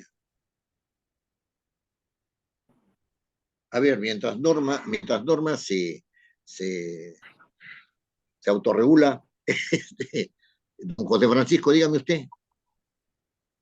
Doctor, por favor, un aspecto que no lo conozco. ¿En qué momento un proyecto de ley, a ver, remitiéndonos a la Constitución que dice que el Ejecutivo tiene preferencia, aunque no se precise en qué momento, esta preferencia del Ejecutivo para un proyecto de ley que no va a ir a trámite de comisiones u otra, ¿en qué momento la aprueba la Junta de Portavoces? ¿Antes de la sesión plenaria, aperturada la sesión plenaria o dentro del pleno que a veces dura 1 o 2 días más días? Esa es la primera pregunta. La segunda es que esta norma constitucional, el artículo 105 que usted menciona, precisa que estas excepcionalidades del trámite de comisión, o sea, del debate de los dictámenes, de las razones del por qué se está por aprobar una ley, son vitales para la vigencia o la aprobación y la vigencia de la ley. Estas excepcionalidades hasta el día de hoy constituyen un vacío, no están todavía a la fecha precisadas en el reglamento del Congreso. Respecto de lo primero, ¿no? Me lo recuerda, por favor, que me acaba de ir, lo tenía aquí en la cabeza. Sí, ¿sobre qué era? Su primera pregunta. Si estas excepcionalidades, la Junta de Portavoces la aprueban antes del Pleno, aperturado el Pleno, o durante el desarrollo del Pleno entran para su debate final prácticamente. Bien.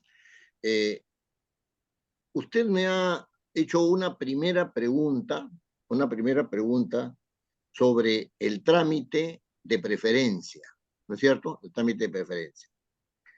Mire, si somos muy precisos, ¿no?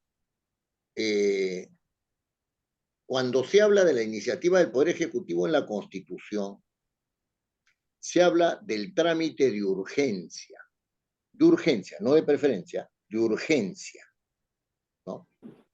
Y se dice, eso está en el artículo 105 de la Constitución, permítame un momentito para leerlo con precisión, ¿no?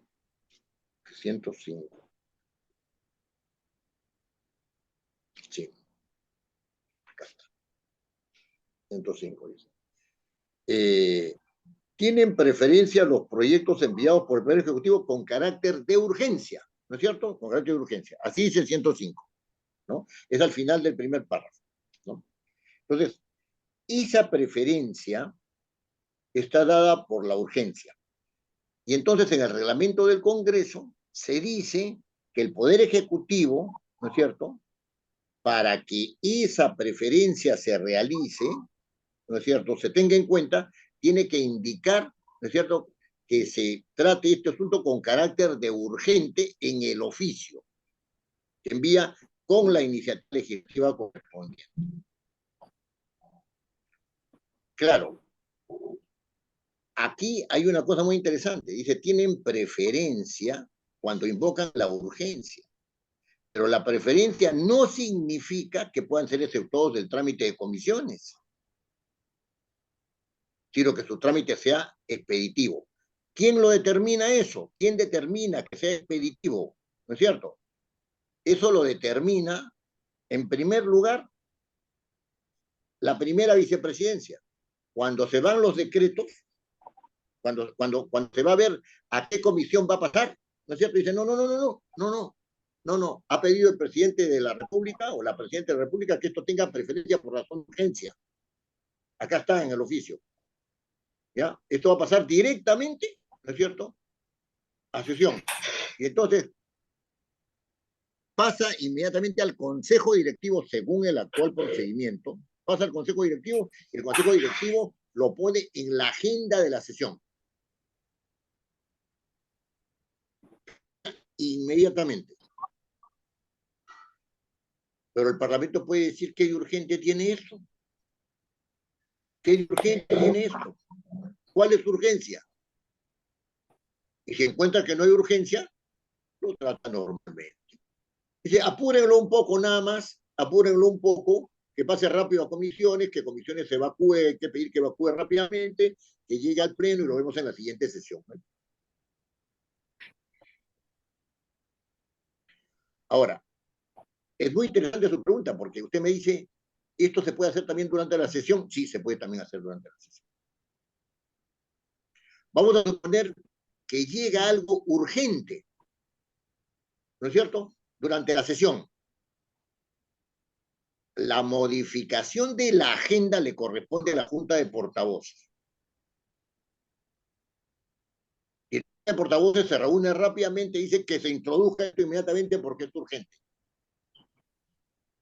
La pregunta que yo siempre me he dicho es ¿por qué tiene que pasar por la Junta de Portavoces si el Pleno está en funciones? Y el presidente lo único que puede decir es, señores, ha llegado el oficio del señor presidente de la República diciendo que se ve esto con suma urgencia porque por tal y tales razones. Así que la mesa directiva entiende de que hay razones válidas y lo va a poner en agenda. Si nadie se opone, va a agenda. Si alguien se opone, pide la palabra, discute, se discute y por lo menos se decide si es que va. Ya está. Otra cosa, don José Francisco, y para todos los que están ahora aquí, un momentito, don Eber, que ahorita le doy el uso de la palabra, ¿ya? Otra cosa es que los proyectos estén en la agenda y haya un proyecto que esté en el número 40 y un congresista en primera hora, ¿no es cierto?, en primera hora pedidos, agarre y dice, señor presidente, pido la preferencia del proyecto tal para su debate. El presidente dice, aceptado. Si alguien se opone, va al voto. Así de sencilla es la cosa. Y entonces se coloca en la instancia que se haya acordado para preferencia. Eso es otra cosa. Pero es un asunto interno del Parlamento. Acá estamos hablando de la preferencia por razón de urgencia invocada por el Poder Ejecutivo. Ahora, respecto a su segunda pregunta, que se refiere a la excepción, ¿no es cierto? Sí, pues, tiene usted toda la razón. Esto no está regulado. No está regulada, no están reguladas las causales de excepción. Las causales de excepción no están reguladas en el reglamento del Congreso. A pesar que es un mandato, ¿Perdón? a pesar que es un mandato constitucional que tiene ya más de 30 años de vigencia, el reglamento del Congreso ahora no precisa esas excepcionalidades, porque así lo dice en el texto, ¿no? Dice, salvo previamente aprobada, puede sancionar, tiene esta señalada en los reglamentos, salvo excepción señalada en el reglamento. O sea, si hasta el día de hoy no está precisada excepcionalidad en el reglamento del Congreso. Entonces, llegamos a la conclusión de que han pasado más de 30 años y esa excepcionalidad no está reflejada en el reglamento. Así es. Más aún, el Tribunal Constitucional ha dejado abierta una puerta y dice, sí, el Parlamento puede, ¿no es cierto?, dispensar excepcionalmente. Ya, está bien, pero ¿cuándo? ¿Cuándo? O sea, será excepcional lo que tú quieras, pero ¿cuándo? No está en el reglamento del Congreso. Lo que dice el Tribunal Constitucional es que de todas maneras va a haber momentos en los cuales se pida esa excepción por una razón o por otra. Entonces excepcionalmente también el Parlamento tiene que decir por qué razón se pide esa excepción. Y por eso el Pleno tiene que recibir, ¿no es cierto? El Pleno, excepcionalmente, tiene que recibir el Pleno un pedido de excepción del trámite de dictamen en razón de unos criterios que pueden aprobarse o no pueden aprobarse. Si el Parlamento considera que no son criterios válidos, y eso tiene que ir de todas maneras a las comisiones, votar en contra, y si dice que es una buena razón, lo dirá del trámite de comisiones. Pero eso tiene un carácter excepcional. Y se producirá un precedente parlamentario en ausencia de norma. Un precedente parlamentario por ausencia. Esa es la manera de solucionar el impasse, ¿no es cierto? Esa es la manera de solucionar el impasse que se generaría si es que no se puede dispensar del trámite de comisión, ¿no es cierto?, habiendo la necesidad imperiosa de hacerlo por una cuestión de tiempo, ¿no es cierto? Esto es imperativo que salga mañana. Por ejemplo, aprobar un tratado. Si no llega en el plazo, sencillamente no se aprobó el tratado y eso estaría en contra de lo que nosotros queremos. Entonces, argumenta bien para decir que es indispensable que se trate y que se trate ahora por una cuestión temporal y eso quedará como un precedente para el caso de los tratados. Y nadie dirá que eso es inconstitucional, porque el Tribunal Constitucional ha dicho, ¿no es cierto?, que tiene que tener un trato, el Parlamento tiene un trato diferente, ¿no es cierto?, respecto a estos casos, pero es un caso excepcional. Pero efectivamente, han pasado 30 y más años, ¿no es cierto?, de la dación de este reglamento que fue dado en 1995, ¿no es cierto?, ¿no? Y no se ha regulado los casos de excepción, ni se ha adoptado lo que yo estoy proponiendo. Don Ever, lo escuchamos.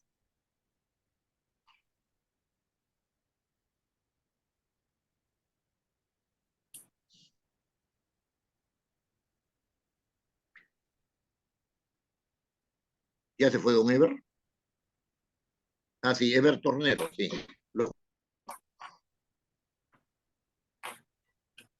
Se ha ido a tomar su cafecito, creo, hace mucho frío. Doctor, buenas noches. No, estaba pendiente. Buenas noches con todos. Sí, doctor, mire, el tema que usted está tocando es de verdad que el Congreso sobre la práctica parlamentaria le han vuelto ya como una costumbre, más que una costumbre, lo han vuelto formal. Por ejemplo, tuvimos una experiencia en la Comisión de Presupuesto antes que se cierre la legislatura. Un congresista propone una cuestión previa, pero el presidente no le pone a voto. Luego le propone cuarto intermedio y el presidente de la comisión, ¿no?, ¿qué hace? Lo somete a votación, un cuarto intermedio.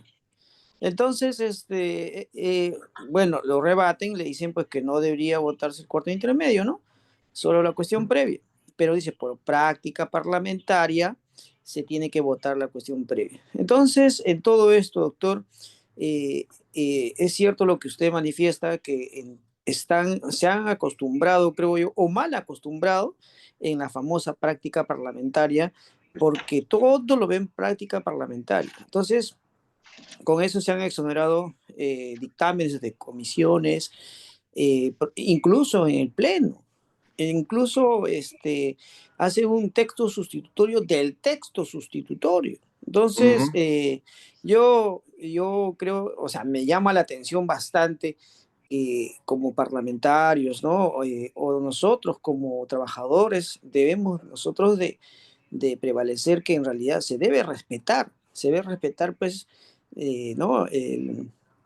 La constitución política, digamos, en el tema de que lo dice, bueno o Sí, malo, lo establece, el reglamento del Congreso lo establece.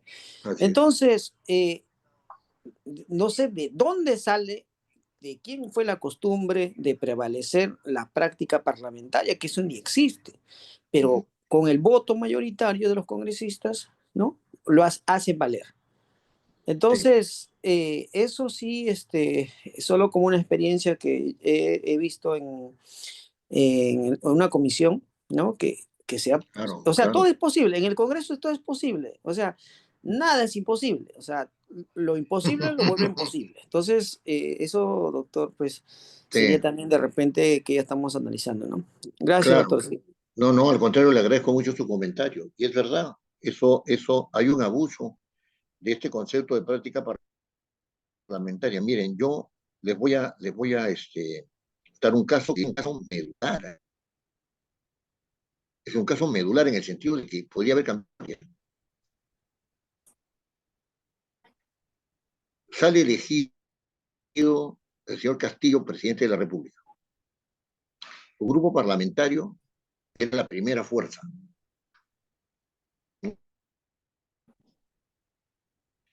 Y presenta una lista. Y le objetan la lista porque había un integrante que no tenía grupo parlamentario. Ah, tiene que tener grupo parlamentario. Ah, ya.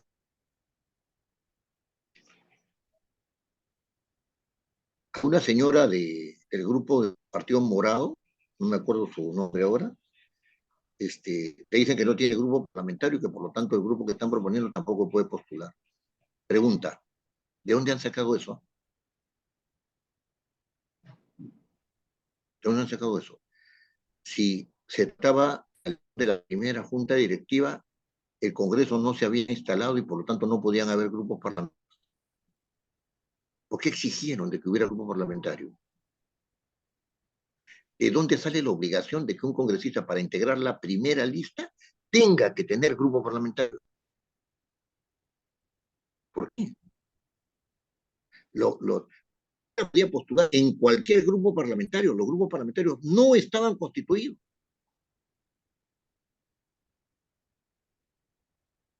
La pregunta es contrafáctica, ¿no? Contrafáctica. Si no le hubiera bajado la lista Perú Libre y Perú Libre se hubiera hecho de la primera mesa directiva del Congreso, ¿lo hubieran vacado al señor Castillo?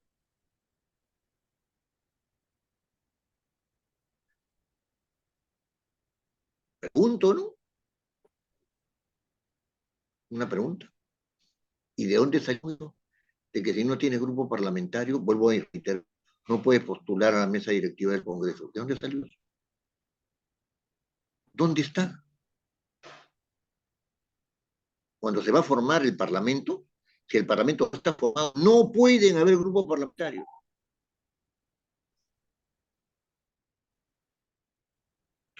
¿No? Así que la práctica parlamentaria es un abuso, es un político.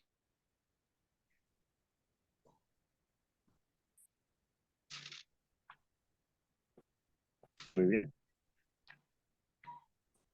El señor Vizcarra había sacado la más alta votación de todos los congresistas, de todos los congresistas electos. O sea, se va a decir que por práctica parlamentaria el señor Vizcarra debería formar parte, debería ser el presidente de la Junta Preparatoria. Si eso está contra la norma.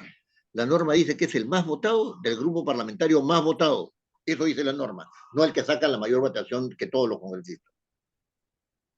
Y entonces estuvo muy bien, ¿no es cierto? De que la presidiera, me parece que el señor Quito, ¿no?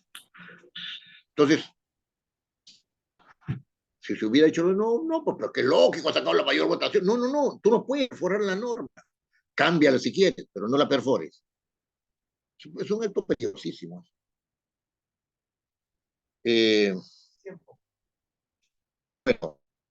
Nos hemos quedado en la primera hora de la sesión plenaria de la Cámara de Diputados. Veremos de correr en la próxima clase, y vamos a tener que adicionar un par de clases más para poder terminar con la materia del grupo, con la materia que vamos a tratar, ¿no? En el curso. Muy bien. ¿Alguna otra pregunta más sobre lo que hemos visto? La norma. Bueno, rápidamente, doctor, permítame. Ya estamos Sí, al don José final, Francisco, pero, dígame. entiendo que también hay Sí. coyunturas que jamás se han presentado en la historia del Perú, ¿no? Como este caso de que no hay vicepresidentes, pero se le autoriza a la presidenta a salir del país y a despachar en forma virtual. También creo que ahí hay un vacío en el tema del legislativo, ¿no? En cuanto al control político, ¿no? Claro. Hay muchas cosas que están que no están visibilizadas, ¿no es cierto? Que no están visibilizadas. Y siempre en el derecho, pero en el caso del Parlamento, cuando el Parlamento debe actuar, el Parlamento, en ausencia de norma, genera un precedente parlamentario. Estas resoluciones de autorización a la señora presidenta en ausencia del presidente que la reemplace es una aberración. ¿Quién va a quedar? No va a quedar el presidente del Congreso. Pero si no hay vicepresidente, tiene que quedar el presidente del Congreso. Y esa es la que existe. ¿Dónde está la aberración? ¿Dónde está la aberración? En que no se quedó ni el presidente del Congreso ni estaba ella acá. Y entonces se creó una figura con un precedente parlamentario que no obliga, solamente es un precedente parlamentario, eso no es práctica parlamentaria. Se creó un precedente donde a la presidenta se le hizo seguir gobernando por la vía de la internet, ¿no? Por la vía del Zoom, por la vía del Skype, por la vía de lo que fuere. Eso es un precedente, no obliga para otras, es solamente para ese caso, nada más.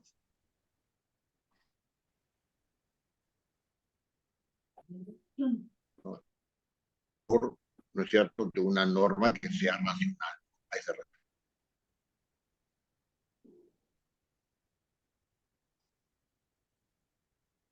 Muy bien, muchas gracias por todo. Nos vemos el próximo miércoles. No se olviden de venir. Muchísimas gracias, doctor. En realidad hay muchos temas todavía, creo, por abordar. Sin embargo, yo le agradezco por ampliar ese tema. Gracias, doctor. No, al contrario, Norma, para servirla. Muchas gracias. Buenas noches, doctor. Gracias, doctor Reinaldo. Don Gracias. Juan, ¿cómo está usted? Qué gusto de saludarlo. Gracias, Josecito. Chao, Gracias. Chelito, que todo vaya bien. Chao, Orlando. Te confirmo mañana la reunión. Sí. De todas maneras hay que compartir. Sí. Ya, Sí. correcto. Un Gracias, abrazo. Orlando. Gracias.